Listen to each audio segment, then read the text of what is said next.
পিকে tutorial hub চ্যানেলের আরেকটি নতুন ভিডিওয়ে আমার সকল প্রিয় দর্শক এবং ভিউয়ার্স বন্ধুদের স্বাগত জানাই।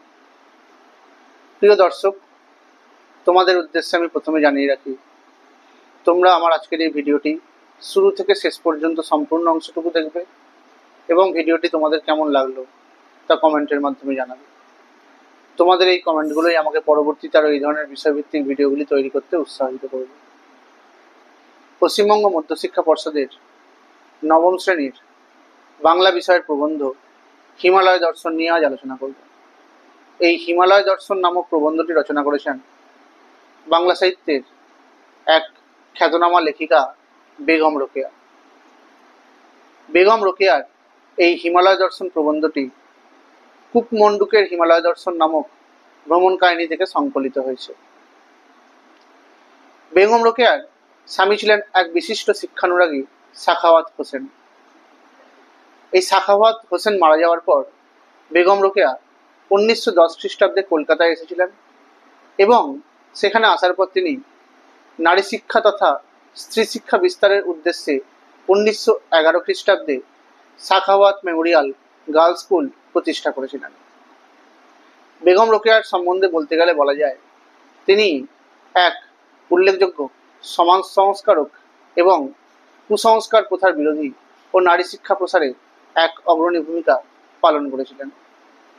তার লেখা এই হিমালয় দর্শন নামক প্রবন্ধটিতে লেখিকা হিমালয়ে যাত্রার পথের যে সৌন্দর্য, যে প্রাকৃতিক দৃশ্য, তার কথাই এই প্রবন্ধে তুলে ধরেছেন।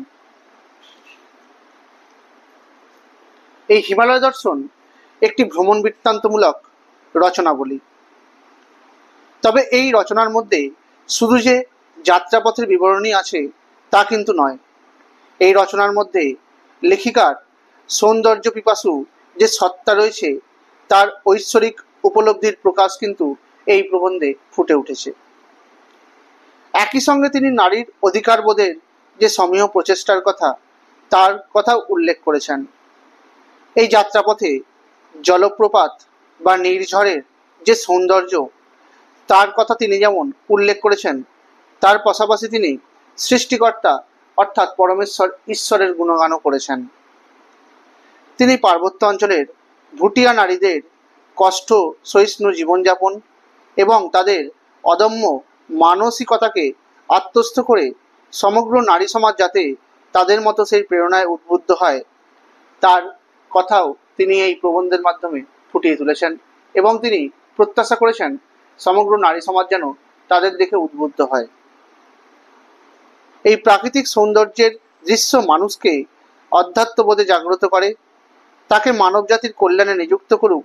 লেখিকা এই ধরনের উপলব্ধিও তার এই প্রবন্ধের মাধ্যমে করেছেন। আর তার সঙ্গে লেখক তার এই হিমালয় দর্শন ভ্রমণ কাহিনীর মধ্যেও সেই সৌন্দর্য, সেই ভাবভঙ্গির ভালোবাসা এবং আধ্যাত্মিক স্বরূপকে ফুটিয়ে তুলেছেন। তোমরা এই প্রবন্ধ অর্থাৎ হিমালয় দর্শন প্রবন্ধটি যদি পাঠ্য বইটা ভালো করে পড়ো, তাহলে কিন্তু তোমাদের অনেকটাই প্রশ্ন উত্তর তৈরি হয়ে যাবে। এই হিমালয় দর্শন যে পাঠ্য অংশটি রয়েছে, এখানে প্রথমেই শিলিগুড়ি স্টেশনের কথা বলা হয়েছে। এই শিলিগুড়ি হলো উত্তর পূর্ব ভারতের প্রবেশদ্বার। শিলিগুড়ি স্টেশন, সেখানে এসে লেখিকা পৌঁছেছিলেন। সেই শিলিগুড়ি থেকেই হিমালয় রেড রোড শুরু হয়েছে বা আরম্ভ হয়েছে। আর এই ইস্ট ইন্ডিয়ান গাড়ির অপেক্ষা ইস্টার্ন বেঙ্গল যে রেলগাড়ি, সেগুলো ছোট এবং হিমালয়ান রেলগাড়ি আবার তার থেকেও আরও অনেকটা ছোট। আর ক্ষুদ্র গাড়িগুলি খেলনা গাড়ির মতোই লেখিকার কাছে বেশ সুন্দর লেগেছিল। লেখিকা বলছেন, গাড়িগুলি খুব নিচু, যাত্রীগণ ইচ্ছা করলে গাড়িগুলো চলার সময় অনায়াসেই সেখান থেকে উঠতে বা নামতে পারবেন। লেখিকাদের ট্রেন অনেক আঁকাবাঁকা পথ অতিক্রম করে ধীরে ধীরে ওপরে উঠেছিল, আর সেই গাড়িগুলি কটারটা শব্দ করতে করতে কখনো বা দক্ষিণে কখনো বা উত্তরে এঁকে বেঁকে চলছিল। এই কটারটা হচ্ছে রেলগাড়ির এক ইঞ্জিনের বিশেষ আওয়াজ। আর সেই রেল যাত্রাপথের দুই ধারের যে মনোরম দৃশ্য, সেটা কোথাও ছিল অতি উচ্চ চূড়ার মতো, আবার কোথাও বা ঘন সন্নিবিষ্ট অরণ্যের মতো। ক্রমেই তারা সমুদ্র থেকে 3000 ফিট ওপরে উঠে গিয়েছিলেন, কিন্তু তখনও তাদের শীত লাগছিল না। তারা মেঘের ভেতর দিয়ে চলছিলেন, আর নিচের উপত্যকায় নির্মল শ্বেত কুজ্ঝটিকা দেখে সহসা লেখিকাদের নদী বলে ভুল হয়েছিল। কুজ্ঝটিকা শব্দের অর্থ কুয়াশা। তরুলতা, ঘাসপাতা, এই সমস্ত কিছুই অতীব সুন্দর এবং মনোহর ছিল। লেখিকারা এত বড় ঘাস পূর্বে বা আগে কখনো দেখেননি। আর হরিতবর্ণ বলতে সবুজ রঙের কথা বলা হয়। সেই চায়ের ক্ষেত্রগুলি প্রাকৃতিক শোভাকে যেন আরো শতগুণ বাড়িয়ে দিয়েছিল। দূর থেকেই সেই সারি সারি চারাগুলো বড় সুন্দর লাগছিল, আর তার মাঝে মাঝে মানুষের চলাফেরা করার যে সংকীর্ণ পথ, সেগুলি ধরনী অর্থাৎ পৃথিবীর সীমান্তের মতোই দেখাচ্ছিল। এই নির্মল শ্যামল বন, বসুমতীর ঘন কেশপাশ আর পথগুলোকে দেখে মনে হচ্ছিল যেন আঁকাবাঁকা সিথি। এই বসুমতী শব্দের অর্থ পৃথিবী বা ভুবন। লেখিকারা এই রেলপথে অনেকগুলি জলপ্রপাত বা নির্ঝর দেখতে পেয়েছিলেন, আর তাদের সৌন্দর্য বর্ণনা দিয়ে শেষ করা যাবে না। কোথা থেকে এসে ভীম বেগে এই হিমাদ্রির পাষাণ হৃদয় বিদীর্ণ করতে করতে এরা যেন কোথায় চলে গেছে। এই জলপ্রপাতেরই কোনো একটি বিশালাকায় জাহ্নবীর উৎস, এ কথা কিন্তু সহজেই কারোর বিশ্বাস হয় না। তবে একটি বড় ঝর্ণার কাছে গিয়ে ট্রেন থেমেছিল। লেখিকারা ভাবলেন, যাহাতে আমরা প্রাণ ভরিয়া জলপ্রপাত দেখতে পাই, সেই জন্য বোধহয় গাড়িটা থেমেছে। বাস্তবে কিন্তু সেই জন্য ট্রেন থামেনি, তার কারণ ছিল অন্য। অর্থাৎ সেইখানে ট্রেনের জল পরিবর্তন করা হচ্ছিল, আর যে কারণেই ট্রেন থামুক, লেখিকাদের মনোরথ কিন্তু পূর্ণ হয়েছিল। এরপর লেখিকারা 4000 ফিট ওপরে উঠেছিলেন। তখনও তাদের শীত লাগছিল না, তবে গরমের জ্বালায় এতক্ষণ তাদের যে প্রাণ দুর্বিষহ হয়ে উঠেছিল, তার থেকে তারা রক্ষা পেয়েছিলেন। আর অল্প অল্প করেই বাতাস মৃদুভাবে বইছিল। অবশেষে লেখিকারা কার্সিয়াং স্টেশনে গিয়ে পৌঁছেছিলেন। এই কার্সিয়াং স্টেশনের উচ্চতা সমুদ্রপৃষ্ঠ থেকে 4864 ফুট। এই স্টেশন থেকে লেখিকাদের বাসা খুব একটা দূরে ছিল না, তারা খুব তাড়াতাড়ি এসে পৌঁছেছিলেন। তাদের ট্রাঙ্ক বা বাস্ক কটা ভুল করে দার্জিলিংয়ের ঠিকানায় বুক করে ফেলেছিলেন, তাই জিনিসপত্রের অভাব। বাসায় এসে সন্ধ্যার পূর্বে যখন এসেছিলেন, তারা কিন্তু গৃহসুখ অনুভব করতে পারেননি। সন্ধ্যার ট্রেনে তাদের ট্রাঙ্কগুলো ফিরে এসেছিল। লেখিকারা দার্জিলিং যাবার আগেই তাদের জিনিসপত্র তদাকার অর্থাৎ সেখানকার বায়ু সেবন করে চরিতার্থ হয়েছিল। পরদিন থেকে তারা সম্পূর্ণ গৃহসুখেই ছিলেন। তাই লেখিকা উপলব্ধি করেছিলেন, কেবল আশ্রয় পেলেই সুখে গৃহে থাকা হয় না, অবশ্যই তার জন্য আসবাব এবং সরঞ্জামেরও প্রয়োজন। তবে এখানে এখনো শীতের তেমন বৃদ্ধি হয়নি, গ্রীষ্মও তেমন নেই, আর এই ধরনের আবহাওয়াকেই পার্বত্য এলাকায় বসন্তকাল বললে কেমন হয়, লেখিকা সে প্রশ্নও করেছেন। সূর্যকিরণ এই সময় প্রখর লাগছিল। লেখিকাদের আসিবার পর একদিন মাত্র সামান্য বৃষ্টি হয়েছিল, আর বাতাস ছিল খুবই স্বাস্থ্যকর। তবে এখানকার জল কিন্তু খুব ভালো নয়। লেখিকারা পানীয় জল ফিল্টারে ছেঁকে ব্যবহার করেছিলেন, তবে জলকে দেখে খুব পরিষ্কার এবং স্বচ্ছ লাগছিল। কূপ নেই, নদী, পুষ্করিণী, জলাশয়ও নেই, তবে এই সমস্ত জলগুলো ছিল জলপ্রপাত বা নির্ঝরের জল। সেই ঝর্ণার সুবিমল সুশীতল জলদর্শনে সকলের চক্ষু জুড়িয়েছিল। সেই জল স্পর্শ করে হাত জোড়া জুড়িয়েছিল, এবং তার চারপাশের যে শীতল বাতাস এবং ঘন কুয়াশা, তাতেও তাদের প্রাণ জুড়িয়ে উঠেছিল। এই পার্বত্য অঞ্চলের বায়ু পরিষ্কার এবং হালকা। এই বায়ু এবং মেঘের লুকোচুরি খেলা দেখতেই খুব সুন্দর লাগে। তাই এই মেঘ এদিকে আছে, ওদিক হতে বাতাস আসছিল আর মেঘখণ্ডকে সেখান থেকে তাড়িয়ে নিয়ে গিয়েছিল। প্রতিদিনই অস্তমান রবি বা সূর্য বায়ু এবং মেঘ নিয়ে মনোহর সৌন্দর্যের রাজ্য রচনা করেছিল। পশ্চিম গগনে অর্থাৎ আকাশে পাহাড়ের গায়ে যেন তরল স্বর্ণ ঢেলে দিয়েছিল, আর তারপর খণ্ড খণ্ড সেই সুকুমার মেঘগুলি সুকোমল অঙ্গে সুবর্ণ মাখিয়া বায়ু ভরে এখানে সেখানে ছোটাছুটি করছিল। আর এদের তামাশা দেখতেই লেখিকাদের সময় কেটে যেত। তারা আত্মহারা হয়ে থাকতেন, তারা কোনো কাজ করতে পারতেন না। লেখিকা বলছেন তিনি একবার মহিলায় ঢেকির শাকের কথা পাঠ করেছিলেন। এই ঢেকি শাককে তারা ক্ষুদ্র গুল্ম বলেই জানতেন। কেবল তারা ভূতত্ত্ব অর্থাৎ জিওলজি গ্রন্থে পাঠ করেছিলেন কার্বনিফেরাস যুগে বড় বড় সেই সমস্ত ঢেকি তরুরা ছিল। এখন লেখিকারা স্বচক্ষে সেই ঢেকি তরুদের দেখিলেন, তা দেখে তাদের খুবই আনন্দ হলো। আর এই সমস্ত তরুবরের উচ্চতা ছিল প্রায় 20 থেকে 25 ফুট। তবে কোনো কোনো স্থানে খুব নিবিড় বা ঘন বন ছিল।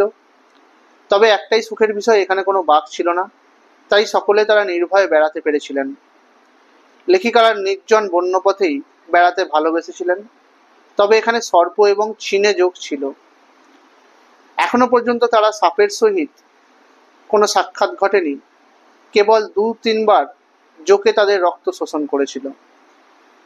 তবে এই পার্বত্য অঞ্চলের লোকেরা যোগ দেখলে ভয় পায় না, কারণ সেই লেখিকাদের যে ভুটিয়া চাকরানি ছিল, যার নাম ছিল ভালু, সে বলেছিল জোকে কি ক্ষতি করে, রক্ত শোষণ করলে আপনি তারা চলে যায়। আর এই ভুটিয়ানিরা 7 গজ লম্বা কাপড়কে ঘাগরার মতো করে পরে থাকে। তাদের কোমরে একখণ্ড কাপড় জড়ানো থাকে, গায়ে থাকে জ্যাকেট এবং বিলাতি শালের মাধ্যমে তারা মাথাকে ঢেকে রাখে।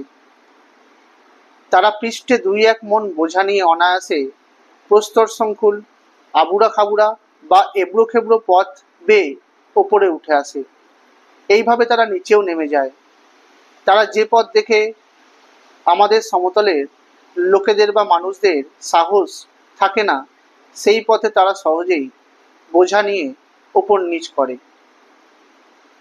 মহিলার সম্পাদক মহাশয় লেখিকাদের সম্বন্ধে একবার লিখেছিলেন যে জাতি দুর্বল বলে তাদের নাম ছিল অবলা।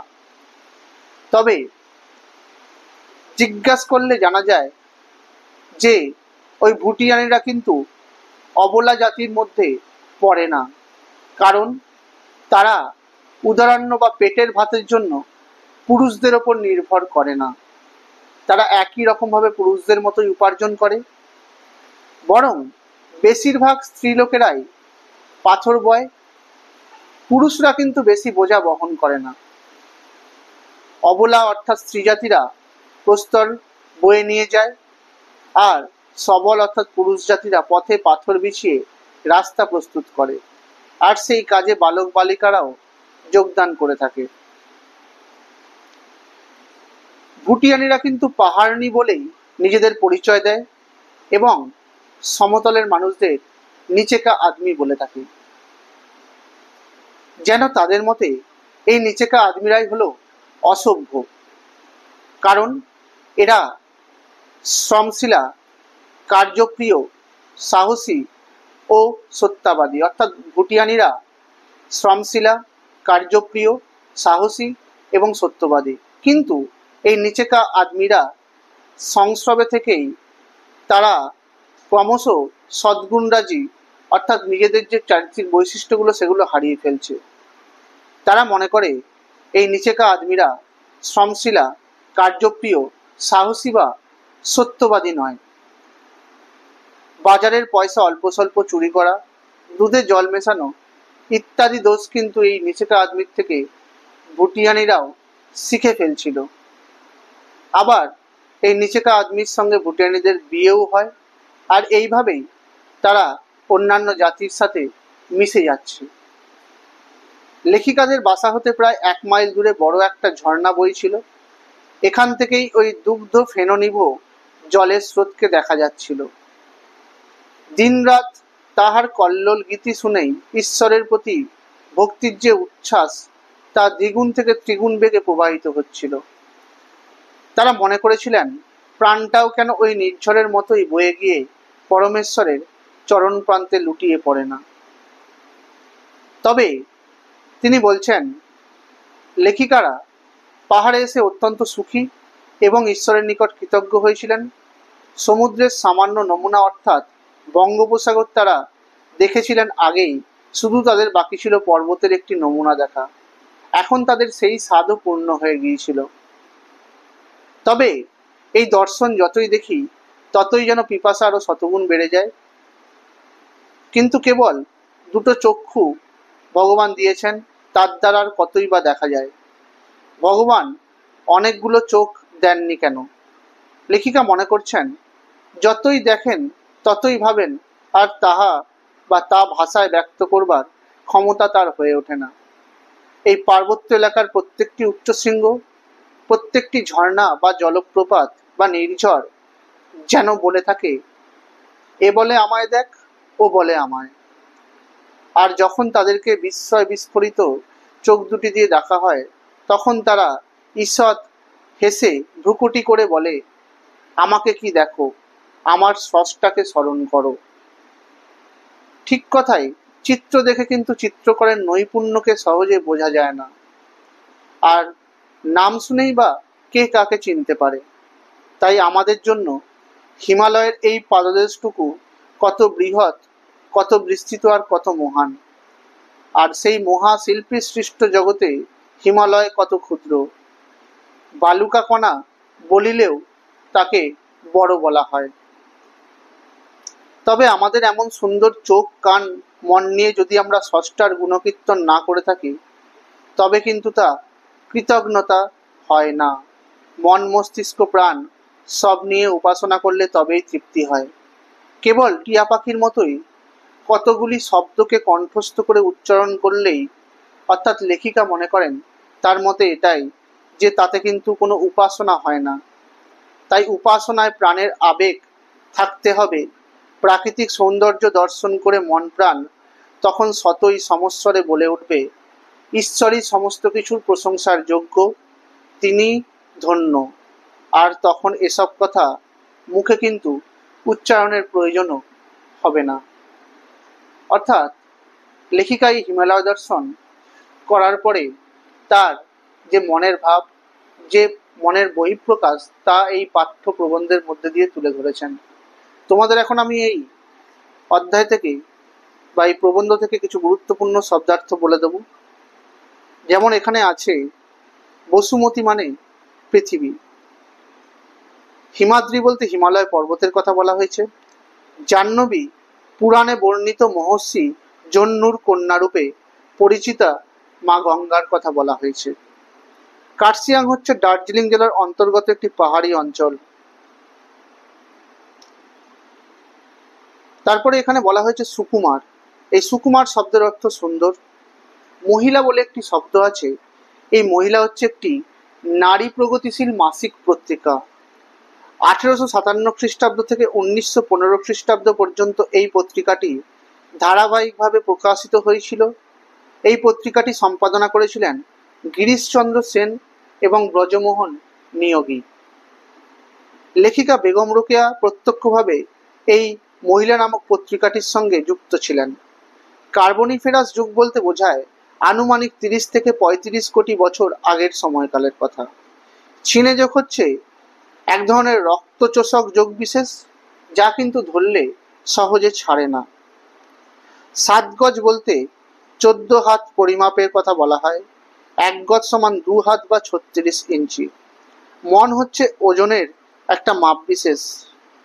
1 মন সমান 40 বা প্রায় 37.5 কিলোগ্রাম। গায়েব মানে লুকানো বা পলাতক।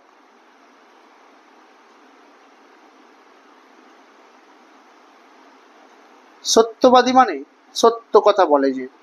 1 মাইল বলতে বোঝায় 1707 গজ বা প্রায় 3520 হাত পরিমাপ বিশেষ।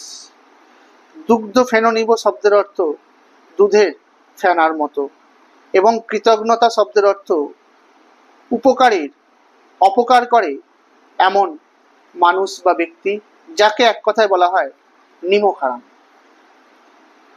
তোমরা আমার আজকের এই ভিডিওটি লাইক করে দেবে, কমেন্ট করবে, শেয়ার করে দেবে। আমার চ্যানেল নতুন দেখে থাকলে চ্যানেলটি সাবস্ক্রাইব করে দেবে, পাশে থাকা বেল আইকনটি প্রেস করে দেবে যাতে তোমরা আমার ভিডিও নোটিফিকেশনগুলো পেতে পারো। তোমরা আমার ফেসবুক পেজে ফলো করে দেবে আর ইনস্টাগ্রামে ফলো করে দেবে। ধন্যবাদ।